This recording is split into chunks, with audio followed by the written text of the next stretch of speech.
லூக்கா எழுதின சுவிசேஷத்தில் 6ஆம் அதிகாரத்தில் நீங்கள் வாசிப்பீர்களே ஆனால், லூக்கா எழுதின சுவிசேஷம் 6ஆம் அதிகாரத்தில் 39வது வசனத்தை நம்ம வாசிக்கும் போது வேதம் சொல்லுகிறது, பின்னும் அவர் ஒரு ஓமையை அவர்களுக்கு சொன்னார். குருடனுக்கு குருடன் வழிகாட்ட கூடுமோ? இருவரும் பள்ளத்திலே விழுவார்கள் அல்லவா? ஆண்டவர் சொல்றாரு, ஒருவன் குருடனா இருக்கிறான். குருடனா இருக்கிற ஒரு மனுஷன் குருடனுக்கு வழிகாட்ட முடியாது, நமக்கு வழிகாட்ட முடியாது. அவனே குருடனா இருக்கிறான், நமக்கு எப்படி வழிகாட்ட முடியும்? ஆனா தவறாய் இருக்கிற மனிதன், தவறாய் நடக்கிற மனிதன், தவறாய் பேசுகிற மனிதன், தவறாய் யோசிக்கிற ஒரு மனிதன் நம்மை சுற்றி இருப்பானேயானால் நம்மை அவன் வெற்றியாக நடத்த முடியாது. நீங்கள் வேதத்தில் பல மனிதர்களை நீங்கள் வாசிக்க முடியும். மனிதர் அவர்கள் ஒன்றுமில்லாமல் போவதற்கு, அவர்கள் விழுந்து போவதற்கு அவர்களோட பழகின மனிதர்கள் அவர்களுக்கு காரணமாக இருந்தாங்க. நீங்க தாவீதினுடைய மகனை குறித்து வேதம் சொல்கிறது. தாவீதினுடைய மகன் அம்னோன். இந்த அம்னோன் வாலிபனா இருந்தான். ஆனா இவனுக்கு என்னமோ தெரியல, ஒரு கெட்ட புத்தி. தன்னுடைய சகோதரியாகிய தாமாரின் மேல் மோகம் கொண்டு அவன் வியாதி அடைஞ்சிட்டான். அவன் படுத்து கிடக்கிறான். இப்போ அவனுக்கு அவனுடைய சிநேகிதன் யோனதாப் என்கிற ஒருத்தன் இருக்கிறான். இந்த அம்னோனுடைய சிநேகிதன் தான் யோனதாப். இவங்க 2 பேரும் ரொம்ப க்ளோஸ். ஆனா இந்த யோனதாப் இந்த அம்னோன் இடத்துல ஒரு தவறான காரியத்தை சொல்லி கொடுக்குறாரு. அப்படியாப்பா, ஒன்றும் பிரச்சனை இல்லை, நீ ஏன் மெலிஞ்சு போற? அவன் மேல இது வச்சிருக்கிறியா? ஒன்றும் பிரச்சனை இல்லை, அவளை அனுபவிச்சிரு, சரியாயிடலாம் அப்படின்னு சொல்லி ஒரு தவறான ஆலோசனை கொடுத்து வேதம் சொல்லுது, ஒரு ராஜகுமாரன் துரோகி சாகிறது மாதிரி செத்துட்டான். ஏன் தெரியுமா? கூட அவன் பழகுன அந்த நபர் தாங்க காரணம். அம்னோன் தன்னுடைய வாழ்க்கையிலே மரணத்தை சந்திக்கிறதுக்கு வேற யாரும் காரணம் இல்லை, கூட இருக்கிறவங்க தான் காரணம். சில நேரத்தில் நம்ம கூட இருக்கிறவங்க நம்மளை சாவுனுடைய விளிம்பு வரைக்கும் கொண்டு போய் விட்டுருவாங்க. ரொம்ப ஜாக்கிரதையா இருக்கணும், கவனமா இருக்கணும் ஒரு ஆண்டவருடைய பிள்ளை. நான் கடந்த நாட்களில் ஒரு தகப்பனார் ஒரு பயங்கரமான ஒரு அதிர்ச்சியான காரியத்தை சொன்னார். அவருடைய வாழ்க்கையில் ஒரு மிகப்பெரிய பிரச்சனை. அவருக்கு பயங்கரமான கோபம் வந்துடுச்சு. கோபம் வந்த உடனே அவருக்கு அந்த பிரச்சனை பண்ண நபரை எப்படியாவது கொன்றணும்னு முடிவு பண்ணிட்டாரா. கொன்றணும்னு முடிவு பண்ணும்போது தன்னுடைய சகோதரனிடத்துல போய் சொன்னாராம்மா, எப்பா இந்த மாதிரி இவன் பிரச்சனை பண்ணிட்டே இருக்கிறான், என்ன பண்றதுன்னே தெரிலன்னு சொன்னோன்னே அவருடைய சகோதரனை பாருங்க, அவர் எப்படி இருக்கிறாராம்மா, என்னன்னா நீ வேற இன்னும் அவனை போட்டு தள்ளாம இருக்கிறியே, போட்டு தள்ளுன இல்லைன்னா நான் வரட்டுமா? அவர் ஓப்பனா பேசுற, நான் வரட்டுமான்னு கேட்குறான். ஸோ அப்போ பாருங்களேன், சிலரோட நம்ம சில தகாத மனிதர்களோட உறவை வைத்திருப்போமே, ஆனால் நாம் பழகிற மனிதர்கள் சரியானவர்களா இல்லையா என்கிற அறிவு நமக்கு இல்லைன்னா அவங்க நிறைய நேரத்தில் நம்மளை கொலகாரங்களா கூட மாத்திடுவாங்க. இந்த வேதத்தில் அது மட்டும் இல்லை, நீங்க நீங்க இன்னும் வாசிக்கும் போது வேதம் சொல்கிறது, தாவீதுனுடைய மகன், அவனுடைய மகன் சாலோமோனுடைய மகன் யெரொபெயாமை குறித்து வேதம் சொல்கிறது. இந்த யெரொபெயாமை குறித்து நீங்க வேதத்தில் வாசிப்பீர்களானால் இவனுக்கு பாருங்களேன், அவன் கூட ஒரு சர்க்கிள் இருக்குது. அவன் கூட ஒரு வாலிப கூட்டம் அவன் கூட சுத்திட்டே இருக்குது. இன்னும் அதே பட்டணத்தில் அதே இடத்துல வயதானவர்கள் இருக்கிறார்கள். இப்போ ஜனங்கள் இந்த ராஜாவிட்ட கேட்குறாங்க, இந்த மாதிரி உங்க அப்பா எங்களுக்கு எங்க தலை மேல ரொம்ப பாரத்தை சுமத்தினாரு, நீங்க என்ன சொல்ல போறீங்கன்னு சொன்ன உடனே 3 நாட்கள் தாண்டி வாங்கன்னு சொல்லி அனுப்பிவிட்டு முதியோர்கள் எல்லாம் சொல்லுகிறார்கள், உண்மைதான், அவங்கள கொஞ்சம் ரிலீவ் பண்ணுங்க, அவங்க நமக்கு ரொம்ப உண்மையா இருப்பாங்கன்னு சொன்னாங்க. ஆனா அவனோடு கூட சேர்ந்த வாலிபர்கள் என்ன சொல்றாங்கன்னா, இவங்களுக்கு இப்பவே இப்படி டைம் கொடுத்தா சரி வராது, நீங்க ரொம்ப ஸ்ட்ரிக்டா பேசுங்கன்னு சொல்லி இவன் ஸ்ட்ரிக்டா பேசிடுவான். வேதம் சொல்லுகிறது, ராஜ்ய பாரமே 2ஆ பிரிஞ்சு இவனுடைய ராஜ்ய பாரம் எதுவும் நிற்கவே இல்லைங்க. தன்னுடைய தகப்பனார் சம்பாதித்த, தன்னுடைய தாத்தா சம்பாதித்த ராஜ்ய பாரத்தை உடைச்சிட்டான். காரணம் என்ன தெரியுமா? அவன் கூட இருந்த நபர்கள் தான் காரணம். இந்த சத்தத்தை கேட்கிற அன்பு தேவனுடைய பிள்ளையே, ஒருவேளை என் பிள்ளை அப்படி இருக்கு பாஸ்டர், நீங்க சொல்றதெல்லாம் உண்மை, என் கணவனார் அப்படிதான் இருக்கிறார், என் மனைவி அப்படிதான் இருக்கிறாங்க, இப்படிப்பட்ட சூழ்நிலை தான் இருக்குது, எப்படி நான் புரிய வைக்கிறதுன்னு நீங்க நினைக்கலாம். நான் சொல்றேன், ஜஸ்ட் உங்களால புரிய வைக்க முடியலைன்னா கூட ஜெபமாவது பண்ணுவோம்.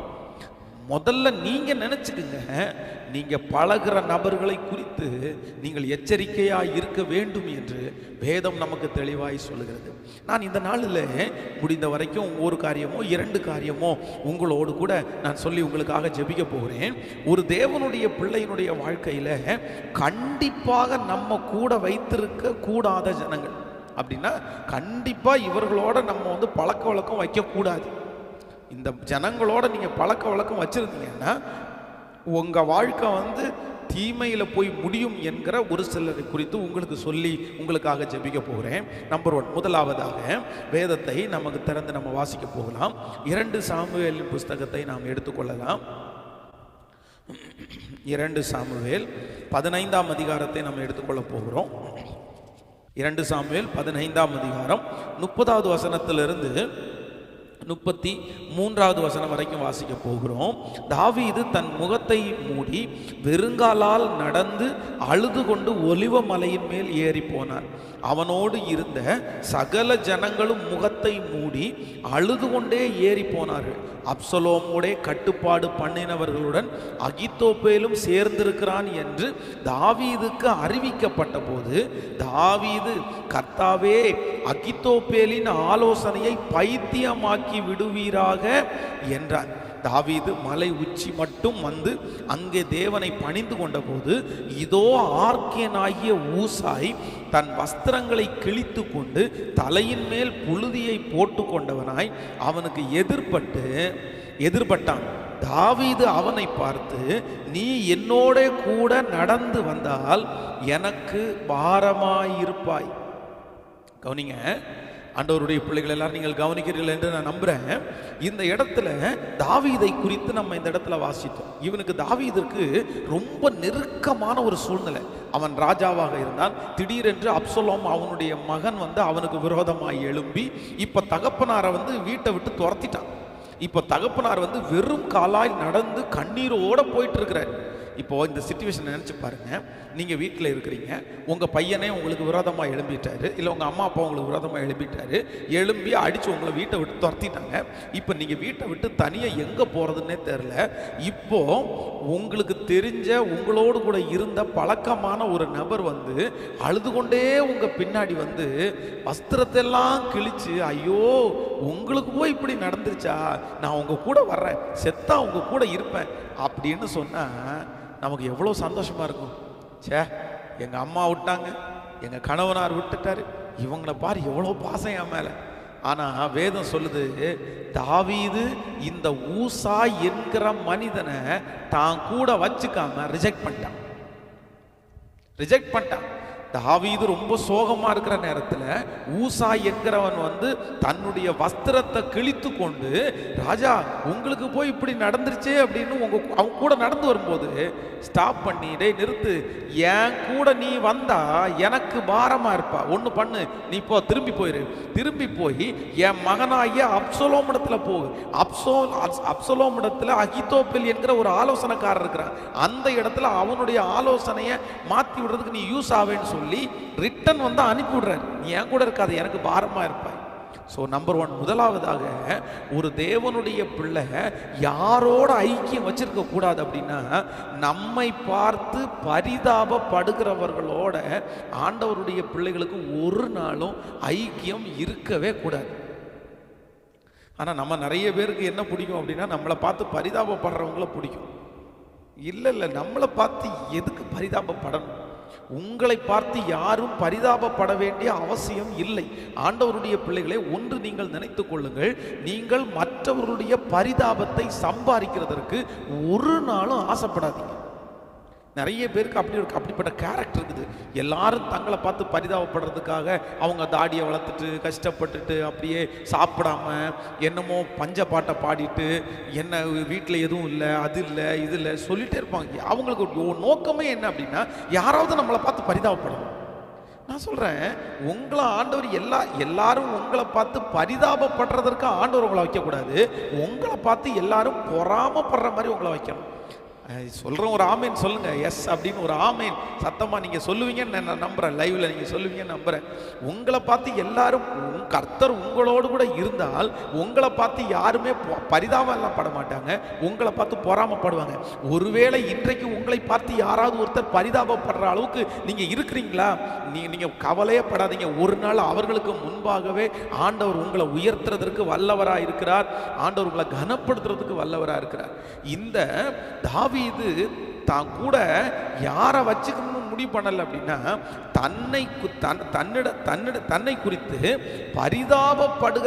பரிதாபமாய் பேசுகிற, தான் மேல பரிதாபப்படுகிற ஒரு மனுஷனை அவன் வச்சுக்கிறதற்கு விரும்பவே இல்லைங்க, விரும்பவே. இன்றைக்கு உங்களுக்கு நிறைய பேருக்கு பிடிக்கிறது என்றால் தயவு செய்து நீங்கள் மாற்றிக்கொள்ளுங்க. உங்களை பார்த்து ஐயோ நீ எப்படி இருந்த, நீ எப்படி ஆன, எப்படிப்பட்ட ஆள் நீ, உன் வாழ்க்கை எப்படி இருந்துச்சு. சிலருடைய பரிதாபமான பாடல்களே அப்படிதான். நம்மளை பார்த்த உடனே சொல்லுவோம், உன் கலரெல்லாம் போச்சு, உன் கண்ணெல்லாம் குழி விழுந்துருச்சு, ஐயோ உன் தலையெல்லாம் அப்படி ஆயிடுச்சு, இப்படி ஆயிடுச்சு, நீ எவ்வளோ அழகா இருப்ப, நீ அப்படி இருப்ப, இப்படி இருப்ப. நம்மளை பார்த்த உடனேயே பார்த்தீங்க அப்படின்னா நம்மகிட்ட நெகட்டிவாகவே பேசுவாங்க. நம்மளை பார்த்து பரிதாபமாக பேசிகிட்டே இருப்பாங்க. நீங்கள் உடனே என்ன சொல்லணும்னா, ஆமாம் எனக்கு கொஞ்சம் வயசாயிடுச்சு, மாறத்தான் செய்யும், வயசாக அப்படி மாறத்தான் செய்யும். உடனே என்னைக்கும் 16 வயசு மாதிரியே நம்ம அழகாக இருந்துட முடியுமா? வயசு மாற சிலது வரும், வயது மாற சில தளர்ச்சிகள் வரும். எல்லாத்தையும் அந்தந்த காலங்களுக்கு தகுந்தது மாதிரி நம்முடைய உடல்நிலைகள், நம்முடைய சூழ்நிலைகள் மாறத்தான் செய்யும். ஒரு நாள் ரொம்ப அப்படி இருப்போம், ஒரு நாள் இப்படி இருப்போம். கர்த்தர் நம்முடைய வாழ்க்கையில் சில நாட்களில் ஏற்ற தாழ்வுகளை நம்முடைய வாழ்க்கையில் வைக்கத்தான் செய்கிறார். அதைத்தான் தேவனுடைய மனுஷன் சொல்லும் போது சொல்கிறான், நான் எந்த நிலைமையிலே இருந்தாலும் மனரம்யமாக இருக்க கற்றுக்கொண்டேன். வாழ்ந்திருக்கவும் எனக்கு தெரியும், தாழ்ந்திருக்கவும் எனக்கு தெரியும். நிறைய ஐயோ நீ எப்பவும் தனியாகவே இருக்கிறியா, உன் கணவனார் கூட வரவே இல்லையா, ஐயோ உன் மனைவி கூட வரவே இல்லையா, ஏதோ ஒன்றை பேசி பேசி பேசி பேசி படுத்தி நம்முடைய வாழ்க்கையை நிறைய பேரை அழித்து விடுவார்கள். ஸோ நம்பர் 1, முதலாவதாக தேவனுடைய பிள்ளைகளே, யாரோட நீங்கள் ஐக்கியம் வச்சுக்க கூடாதுன்னா, உங்களை பார்த்து பரிதாபப்படுறவங்களை நீங்கள் ஒரு நாளும் கூட வச்சுக்காதீங்க. நீங்கள் அவங்கள விட்டு விலகுங்க. உங்களை பார்த்தா ஒருவேளை அப்படி பரிதாபப்படுற மாதிரி ஒருவேளை உங்கள் வாழ்க்கை இருந்தாலும் நான் சொல்கிறேன், நீங்கள் அதை நினச்சி கர்த்தரை நல்லா வச்சுக்கிறாரு, கர்த்தர் நல்லா வச்சுக்கிறாரு, எனக்கு நல்ல சாப்பாடு கொடுத்துருக்காரு, எனக்கு நல்ல ட்ரெஸ் கொடுத்துருக்காரு, எனக்கு நல்ல சுகபலத்தை கொடுத்துருக்கிறாருன்னு நீங்கள் சொல்லுங்க. இந்த தாவீது தன்னோடு கூட அவனை வைக்கவே இல்லை, நீ போயிரு அப்படின்னு சொல்லிட்டாரு. அதனாலே வேதம் சொல்கிறது ஒரு மிகப்பெரிய வெற்றியை தாவீது அடைந்தார். ஸோ உங்களை பார்த்து நாலு கணக்கா நான் சொல்கிறேன், உங்கள் கூட யார் இருக்குன்னா உங்களுக்கு தைரியம் சொல்கிறோம், உங்களுக்கு தைரியம் சொல்கிறாங்க. ஒன்றும் இல்லை, பிரச்சனை இல்லை பிரதர், கர்த்தர் கூட இருக்கிறாரு. ஒன்றும் இல்லை சிஸ்டர், கர்த்தர் கூட இருக்கிறாரு. ஆண்டவர் உங்களை சிலர் பார்த்தீங்கன்னா ஒரு 10 நிமிஷம் பேசினாங்கன்னு வைங்களேன், சிலருடைய ஆவி அப்படியே அவ்வளோ சந்தோஷமாக இருந்தாலும் அப்படியே புஷ்வான மாதிரி அப்படியே பொத்திங்கி போயிடும். அதான் நான் திருச்சபையில் அடிக்கடி சொல்லுவேன், இந்த ஹாஸ்பிட்டலில் இந்த ஆப்பிள் பழம் வாங்கிட்டு போகிறவங்க யாரையுமே உள்ளே விடக்கூடாது. ஆப்பிள் பழத்தை வாங்கி ஒரு கிலோ ஆப்பிள் பழத்தையும் ஆரஞ்சு பழத்தையும் வாங்கி கொண்டு போய் தலைமாட்டில் வச்சுட்டு எப்படி பேசுவாங்கன்னு நினைக்கிறீங்க? ஐயோ போன வாரம் தான் ஒரு பையனுக்கு இந்த மாதிரி காய்ச்சல் வந்துருச்சு, பொட்டுன்னு போயிட்டான். போன வாரம் தான் ஒரு அம்மா இந்த மாதிரி கால் முடியாதுன்னு தான் வந்தாங்க, எரிச்சல்னு தான் வந்தாங்க, அப்படி ஆயிடுச்சு. அவங்க வந்துட்டு போன உடனே இவங்க பாருங்களேன், இவங்களுக்கு அட்டாக்கா வந்துடும்.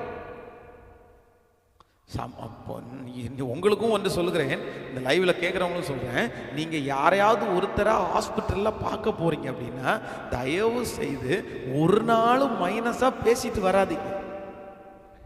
அவங்களுடைய வாழ்க்கையில் ஒரு நாளும் பரிதாபப்படுற அளவுக்கு நீங்கள் பேசிட்டு வந்துடாதீங்க.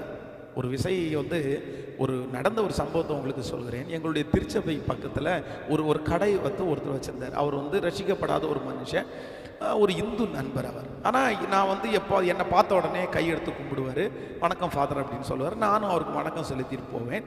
திடீரென்று அவர் உடம்பு ரொம்ப சிக்காயிட்டார். அப்போது சிக்கான உடனே சரி நானும் போய் விசாரிக்கணும் அப்படின்றதுக்காக அவருடைய கடையில் போய், என்னாச்சு பிரதர் உங்களுக்கு ரொம்ப சிக்காயிட்டீங்களாமே அப்படின்னு. உடனே அவர் சொன்னார், ஆமாம் ஃபாதர் ரொம்ப சிக்காயிட்டேன், இந்த தொண்டையில் இந்த இடத்துல ஒரு பெரிய கட்டி, அது உள்ளுக்குள்ளே ரொம்ப பெருசாக இருக்குது, இதை ஆப்ரேஷன் பண்ணுறாங்க. எங்கள் அண்ணனும் ஒரு சயின்டிஸ்ட் தான், எத்தனையோ ஹாஸ்பிட்டலில் நாங்கள் செக் பண்ணிட்டோம், கண்டிப்பாக அதை ஆப்ரேஷன் பண்ணணும்னு சொல்லிட்டாங்க. ஆனால் ஒரு மிகப்பெரிய கஷ்டமான ஒன்று என்ன அப்படின்னா, ஆப்ரேஷன் நடக்கும்போது 2 காரியத்தை அவங்க சொல்லியிருக்காங்க. ஒன்று, ஆப்ரேஷன் பண்ணும்போது உயிர் போயிடும். இன்னொன்று, ஆப்ரேஷன் பண்ணி முடித்ததுக்கப்புறம் அவரால் பேசுகிறது 99% அது நடக்காது, பேச முடியாது. ஏன்னா அந்த அந்த அந்த முக்கியமான ஒரு இடத்துல இருக்குது, அவ்வளோதான். அவருடைய ஸ்பீச் வந்து நின்றும். ஒன்று அவர் இறந்துருவார், இல்லைன்னா ஸ்பீச் நின்றும் அப்படின்னு சொல்லிட்டாங்க அப்படின்னு அவருடைய கண்ணெல்லாம் அப்படியே கலங்கி பயத்தில் இருக்கிறார். உடனே நான் அவர்கிட்ட ஒரு 10 நிமிஷம் பேசினேன். ஆண்டவருடைய துணையோடு கூட பேசி அவரை தைரியப்படுத்தி, பிரதர் நீங்கள் வந்து ஆப்ரேஷன் பண்ணி முடிச்சுட்டு வருவீங்க. எப்படி வருவீங்கன்னா, நீங்கள் என்கிட்ட பேசுவீங்க, நீங்கள் திரும்ப இந்த பிஸ்னஸை பண்ணுவீங்க, கடவுள் உன் கூட இருக்கிறார், நான் உங்களுக்காக ப்ரேயர் பண்ணுறேன்னு சொல்லிட்டு ஒரு ப்ரேயர் பண்ணி அவரை உற்சாகப்படுத்தி முடித்த உடனே அவர் கண் கலங்கிட்டு சொன்னார், பாஸ்டர் இன்னும் ஆப்ரேஷனுக்கு 3 நாள் தான் இருக்குது, ஆனால் இத்தனை நாட்களில் ஒருத்தர் கூட எனக்கு வந்து நீங்கள் திரும்பி வருவீங்கன்ற வார்த்தை யாருமே எனக்கு சொல்லலை, திரும்பி வருவீங்க பேசுவீங்கன்னு சொல்கிற ஒரே ஆள் நீங்கள் தான் அப்படின்னாரு. அதே போல் அவர் போனார், ஆப்ரேஷன் வெற்றியாக நடந்துருச்சு. அவர் திரும்ப வந்தார். இன்றைக்கும் லைவ் அவர் ஒர்க் பண்ணிட்டு தான் இருக்கிறாரு, கடையில் பிஸ்னஸ் பண்ணிட்டு தான் இருக்கிறாரு. எல்லாருக்குமே அவருடைய கடையில் விற்கிற பொருள் எல்லாருக்குமே 50 ரூபாய்க்கு கொடுத்தா எனக்கு 30 ரூபாய்க்கு தான் தருவார் இன்னைக்கு வரைக்கும். அவருக்கு ஒரு ஃபோன் பண்ணி சொன்னால் போதும், அவ்வளோதான். அதை மட்டும் மாற்றல, வருஷத்துக்கு ஒரு விசை எங்கள் திருச்சபையில் நடக்கிற அந்த சிறுவர்கள் கொண்டாட்டத்திற்கு ஏதாவது ஒரு விதத்தில் ஷேர் பண்ணிடுவார். அவர் முடிச்சுட்டு ஃபஸ்ட்டு என்ன சந்திச்சார்னா, ஃபாதர் நீங்கள் சொன்ன மாதிரியே நான் வந்துட்டேன் ஃபாதர், நீங்கள் சொன்ன மாதிரியே நான் பேசுகிறேன் ஃபாதர். நான் சொன்னேன், நான் அல்ல, ஏசப்பா தான், அவரை தேடுங்க, ஆண்டவர் உங்க கூட இருப்பாருன்னு சொல்லி அவருக்கு சுவிசேஷத்தை சொல்லி அனுப்பி வச்சேன். இந்த சத்தத்தை கேட்கிற அன்பு தேவனுடைய பிள்ளைகளே, உங்கள் குடும்பத்தில் கூட கணவன் மனைவி ஒரு கணவன் மனைவி பிள்ளைகள் இருப்பாருனால் உங்கள் பிள்ளைகளை பார்த்து பரிதாபப்பட்டுட்டே இருக்காதீங்க. ஐயோ உனக்கு இப்படி ஆயிடுச்சு, ஐயோ உனக்கு இப்படி வியாதி ஆயிடுச்சு, அப்படி நீங்கள் பரிதாபப்படாதீங்க. உண்மையிலே ஓப்பனாக உங்களிடத்தில் சொல்கிறேன், கடந்த ஒரு சில நாட்களுக்கு முன்பாக என்னுடைய மூத்த பையனுக்கு வந்து ரொம்ப சிக்காயிட்டான். இப்போ வந்து இடையில கொஞ்சம் சிக்காகிற மாதிரி இருக்கான். ஒரு நாள் திடீர்னு காலையில் எழுந்திரிச்சு எனக்கு முன்னாடி வந்து நின்றுட்டு அவன் கேட்ட ஒரு வார்த்தை எனக்கு ரொம்ப கஷ்டமாக இருந்துச்சு. அவன் என்னிடத்துல சொன்னான், ஏன் டாடி எனக்கு மட்டும் இப்படி வருது அப்படின்னு கேட்டான். எனக்கு மட்டும் ஏன் இப்படி நான் சிக்காகிறேன் அப்படின்னு கேட்ட உடனே எனக்கு ஒரு நிமிஷத்தில் கஷ்டமாக இருந்தாலும் அடுத்த ஸ்பாட்டில் அவன்கிட்ட என்ன சொன்னேன் அப்படின்னா, இன்னும் உனக்கு மட்டும் கஷ்டம் அப்படின்ற, நீ ரொம்ப நல்லா இருக்கிற, உன்னை விட கஷ்டப்படுற எத்தனையோ குழந்தைங்க இருக்கிறாங்க. ஊழியக்காரனா நீ மாறணும்னா, நீ நிறைய பேருக்கு பயன்படுகிற பாத்திரமாக மாறணும்னா சில நேரத்தில் உபத்திரவத்தின் பாதையில் தான் கர்த்தரவங்களை கொண்டு வருவார். நீ எவ்வளோ தூரம் உபத்திரவப்படுறியோ, எவ்வளோ தூரம் கஷ்டப்படுறியோ, அவ்வளோ தூரம் ஆண்டவர் ஊழியத்தில் பயன்படுத்துவார். நீ அதெல்லாம் நினைக்க வேண்டிய அவசியமே இல்லையே அப்படின்னு சொல்லி ஒரு தட்டி ஒரு பண்ணி, மனசுக்குள்ள கஷ்டமா இருந்தா கூட ஒரு நிமிஷம் ஆண்டவரத்துல, ஆண்டவரே இந்த குழந்தை இப்படி சொல்லுது, அதனால இந்த சூழ்நிலையை மாற்றிட்டீங்கன்னா நல்லா இருக்கும்னு ஜெபம் பண்ணாலும் அவனை பார்த்து நான் பரிதாபமே படலை. நீ பெரிய ஊழியம் செய்ய போவ, அதனால தான் அவனுக்கு உனக்கு அப்படி வந்திருக்கு, நீ பெரிய ஊழியக்காரன் அப்படின்னு. அப்போ ஆனால் இன்றைக்கு கணவன் மனைவி நிறைய பேர் செய்கிற மிஸ்டேக் என்ன அப்படின்னா, பிள்ளைகளுக்கு ஒன்று வந்துச்சுன்னா உடனே பரிதாபப்படுற, ஐயோ நீ இப்படி ஆயிட்டியே, ஐயோ நீ இப்படி ஆயிட்டியே, அட ஒன்றும் ஆகலைப்பா, என்னப்பா பெரிய தசை குறைஞ்சி போச்சு. கணவனாரை பார்த்து என்கரேஜ் பண்ணுங்க, மனைவியை பார்த்து நீங்கள் சொல்லுங்க, அந்த வார்த்தையை நீங்கள் சொல்லுங்க. உங்களுக்குள்ள அந்த பரிதாப உணர்ச்சி நிறைய பேர் கண்ணாடிக்கு முன்னாடி போய் நின்று பாருங்க, தங்களை குறித்து தாங்களே பரிதாபப்படுறாங்க. கண்ணாடிக்கு முன்னாடி போயிடுச்சு, ஐயோ நான் எப்படி இருந்தவன் எப்படி ஆகிட்டேன், நான் எப்படி இருந்தவா எப்படி ஆகிட்டேன், இப்படி ஆகிட்டேனே, இந்த கண்ணெல்லாம் அப்படி போயிடுச்சே, குழி விழுந்துருச்சே, முடியெல்லாம் கொட்டி போயிடுச்சே, பரிதாபப்பட. இல்லை ஆண்டவருடைய பிள்ளையே, இல்லை ஆண்டவருடைய பிள்ளையே, எப்பவுமே ஆண்டவருடைய பிள்ளைகளுக்கு ஒரு யோசனை வரணும், என் ஆண்டவர் என்னை எப்படி தான் வச்சிருக்கிறாருன்னா, என்றைக்குமே நன்றாய் கர்த்தர் வைத்திருக்கிறார். என்னை விட பாடுபடுகிறவர்கள், என்னை விட கஷ்டப்படுகிறவர்கள் எத்தனையோ பேர் இருக்கிறார்கள். கையை உயர்த்தி நீங்கள் அப்படி கீழ்ப்படுவீங்கன்னு நான் நம்புகிறேன். கைகளை உயர்த்தி ஒரு ஹல்லேலூயா சொல்லுங்க. உங்களிலே இருக்கிறவர் பெரியவர், உங்களிலே இருக்கிறவர் பெரியவர். பிரதர் ஒன்றும் முடிஞ்செல்லாம் போகலை, உங்களை விட பெரிய பிரச்சனைக்குள்ளே போயிட்டு வந்தவங்க எத்தனையோ பேர் இருக்கிறாங்க. உங்களை விட சூழ்நிலைக்குள்ளே போயிட்டு வந்தவங்க நீங்கள் ஏன் பரிதாபப்படுறீங்க? ஆண்டவர் இந்த சூழ்நிலையை மாற்றி உங்களை ஒரு மாதத்துக்குள்ளே தூக்கி எடுப்பார், ஒரு வாரத்துக்குள்ளே தூக்கி எடுக்கிறதுக்கு வல்லவராக இருக்கிறார். நீங்களே உங்களை பார்த்து நீங்கள் ஏன் பரிதாபப்படுறீங்க? ஒரு காலம் ஆண்டவர் அப்படி உங்களை அனுமதிச்சிருக்கிறாரு, ஆனால் ஒரு காலம் ஆண்டவர் உங்களை தூக்கி நிறுத்துவார். அதான் பெர்க்மன் சார் ரொம்ப அழகாக எழுதியிருக்கிறார்ல, பிரயாணத்தில் மேடும் உண்டு பள்ளங்களும் உண்டு. ஒரு நாள் ரொம்ப அழகாக இருப்போம், ஒரு நாள் கொஞ்சம் அசிங்கமாக இருக்கும், ஒரு நாள் பணத்தோடு இருப்போம், ஒரு நாள் பணம் இருக்காது, ஒரு நாள் காரில் போவோம், ஒரு நாள் நடந்து போவோம். ஆனால் ரெண்டுலேயுமே ஆண்டவருடைய பிள்ளைகள் எப்படி இருக்கணும்னா ஹாப்பி. நான் பரிதாபப்பட மாட்டேன். ஸோ நம்பர் 1, முதலாவதாக, ஒரு தேவனுடைய பிள்ளை யாரோட ஐக்கியம் வச்சுக்க கூடாது, யாருக்கு கூட நீங்க ரொம்ப கனெக்ஷனா இருக்கக்கூடாதுன்னா, உங்களை பார்த்து பரிதாபப்படுகிறவர்களை விட்டு விலகுங்கள். அப்படிப்பட்ட ஆறுதல்கள் உங்களுக்கு தேவையில்லை, தேவையில்லை. அப்படி உங்கள்கிட்ட ஃபோன் பண்ணி பேசுறவங்க நோ, உங்களுக்கு வேணாம், நீங்க கட் பண்ணிருங்க. அவங்க உங்க ஆவியை முறிஞ்சு போக பண்ணுவாங்களே தவிர உங்களை அவங்க கட்ட முடியாதுங்க, கட்ட முடியாதுங்க.